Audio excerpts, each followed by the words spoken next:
We use the half kneeling posture for multiple exercises in the gym, such as pressing and rows, chops and lifts, pull-off presses. And it's a great posture to use because it limits the amount of joints we're using in the lift. So it makes it very hard to cheat and to do it wrong or to compensate, or it can expose some compensations you may have as well. So what we're looking for in a half kneeling posture is a front leg at 90 degrees bent at the knee, and the back leg at 90 degrees bent at the knee. We want to think of squeezing that trailing glute, so almost think like you're turning your belt buckle up, bracing through the abs, being nice and strong here, and being nice and tall through the crowns. So in that position, I should really feel almost a hip flexor stretch if I'm doing that correctly to begin with.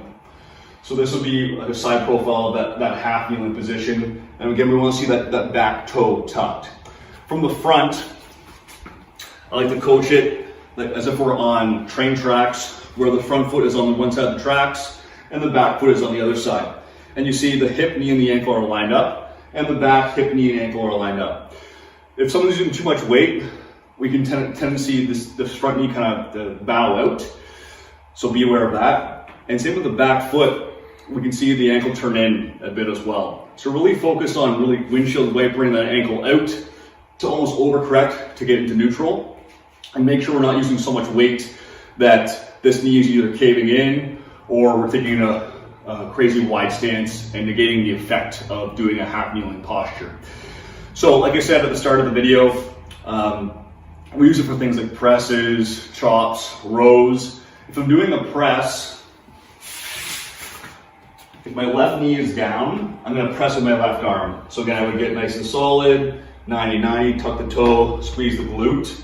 Then I would take my kettlebell or dumbbell, press overhead, and then come back down and control.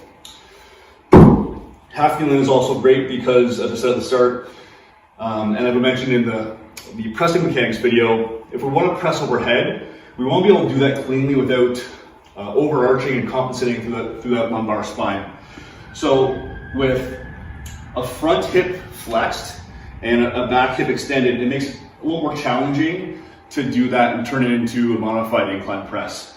So that's why this posture is great. That being said, if you can't get your arm overhead without cheating, you can still use this posture as in a landmine press. So we would use that sometimes as well in programs, and if someone can't get their arm overhead vertically, or even that they want a bit of variation in pressing, we could still use half kneeling, get nice and engaged, and we would do a kind of a modified kind of landmine press with a barbell as well. So there's many benefits to using this posture.